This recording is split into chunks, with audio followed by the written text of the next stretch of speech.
Welcome to Route 53 hands-on demo. In this section, we'll take a look at Amazon AWS Route 53 dashboard. We'll figure out how to register a new domain, how to create a hosted zone in AWS Route 53. We'll look at some of the common resource records that we can create, such as the A record or the CNAME record. We'll look at how to create alias records and how to create zone apex records in Route 53. We'll also look at some of the routing policies that we talked in this previous section. We'll look at health checks in Route 53. I'm logged into my AWS console. I'm in the Oregon region. And on the dashboard under the networking section is where I'll find Route 53 DNS service. So when I click on Route 53 service, I'm presented with three different options. I can manage my existing Route 53 domains if I have one. I can create health checks, or I can register for a new domain. Let's go ahead and register a new domain in Route 53. When I click on the domain registration section, I have two options. I can transfer an existing domain from another provider, or I can register a new domain with Route 53. When I click on register a domain, I can choose a domain that I would like for my from my website. Let's say I want to register for a domain called my domain name, and I can choose the domain, the top level domain that I would like. Some of the popular ones it shows are .com, .net, .org. So I can click to check if the domain is available.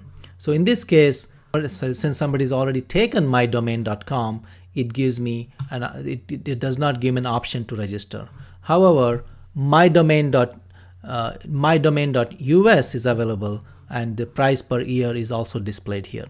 I can go ahead and complete the sign up process for this by clicking on the add to cart button. But let's go back to the Route 53 console and look at some of the other features. The next option we want to talk about is the DNS management section. The DNS management section essentially lets you create something called a hosted zone. A hosted zone corresponds to a domain that you register. So if you register a domain such as example.com, we create one hosted zone for that domain. So we'll click on create hosted zone, and we specify the domain that we registered. So let's assume that we have this domain called myexample.com. You can give a comment or a description if you like here. And the next thing, it asks you whether this is a publicly hosted zone. That means the resource records that we create under this zone, is that visible on the internet, or you can restrict visibility to only within your private VPC. It's a private hosted zone. So let's go ahead and leave it at the public hosted zone, and when you go ahead and create it. So as you can see, AWS has created two resource records types for this hosted zone. The first resource record it created is the name server record. So Amazon Route 53 specifies 4 name servers for this domain that we created, for this hosted zone we created. And then it also went and created the start of authority or SOA record type that we discussed in the class.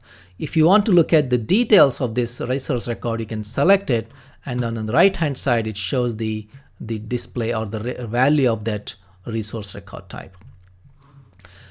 So let's go ahead and start adding resource records to this hosted zone. We click on create record set now, and it gives you an option of creating different resource record types.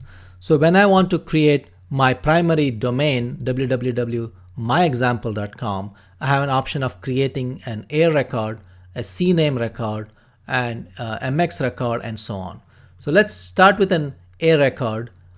So my website is www.example.com, and I can specify the time to live. In other words, I can tell the DNS servers how long to cache this information in their database. And I need to give the IP address of my web server. In this case, since I don't have a real IP address, I'm just going to make up an IP address 1.2.3.4 and hit create. And as you can see, it created an A record of the value my www.myexample.com with the value of 1.2.3.4. Let's create another record type, and in this case I'm going to call it my load balancer, and I have an option of creating an alias records of this type. Let's go ahead and create an alias of this for this resource record, and it's going to ask you the target I want to create, and it looks for the existing load balancer or S3 or CloudFront distributions that you have. And since I have only one load balancer in this account, it's going to prompt me. The pull down menu is going to show me that load balancer.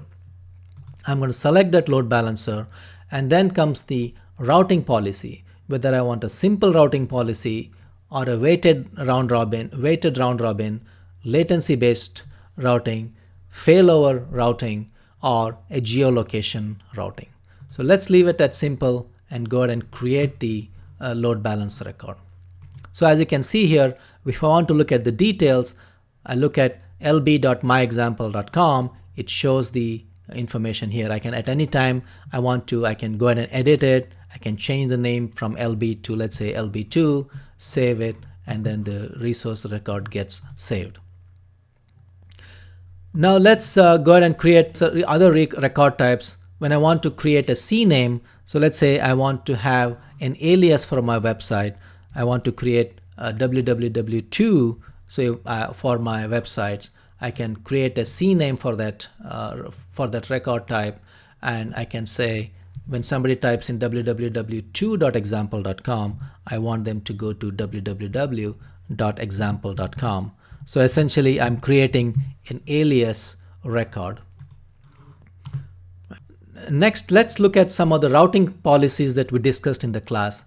So I'm going to select my load balancer, lb2.myexample.com, and then I'm going to say this. I'm going to change the routing policy from simple to weighted. In this case, now I'm going to say the weight for this routing policy or for this load balancer is 3, and for the set ID, it's just something that we need to specify on something that we can use to describe this record set. So I'm just going to say my US West load balancer, or whatever you want to call it. That's the description. And then when I hit the save the record set, it's going to change the routing policy now from it went from simple to weighted. I can create a latency based routing. I can specify the region for the latency based routing, or I can choose the failover options. Let's go back to the dashboard and look at the health checks for the domain. I can click on the health checks, and it's going to say I need to give a name for my health check. So I'm just going to say my health check.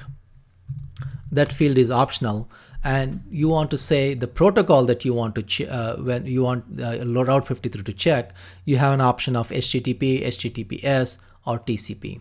You can specify the IP address that you want the health check to be used. So I'm just going to say 1.2.3.4 here, like in the previous section. You can optionally give a host name, and you can specify the port number my web server is running.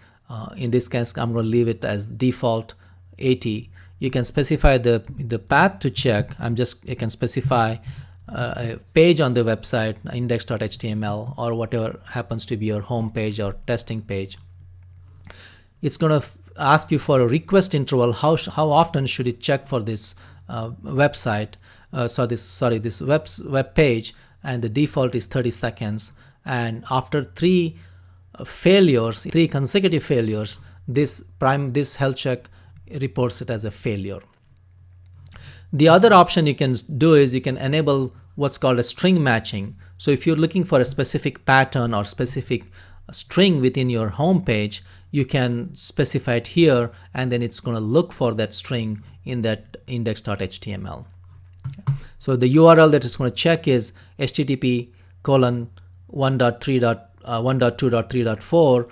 The port number is 80, and it's going to look for index.html. When you click create, it's going to create that health check for me. And it's going to print the status of the page after a few minutes. If this is since this is not a valid URL, the status is either going to remain unknown here, because it should fail this health checks because this is an invalid website. So if I go back to dashboard in hosted zones, now I can come back here. I can change the routing policy from weighted to failover. Now I need to mention the health check. So which health check do you want to associate with that load balancer? I can choose the existing health check or the health check that I already defined and then save it. So in this hands-on demo, we looked at the Route 53 dashboard, some of the options that are available on Route 53 dashboard. We learned how to register a new domain. We learned how to create a hosted zone. We learned how to create resource records of how to create A and C name resource records. We learned how to create alias records and zone apexes. And we looked at how to create alias records. We looked at some of the routing policies that we learned in the class. We learned how to create health checks, how to define health checks for our website.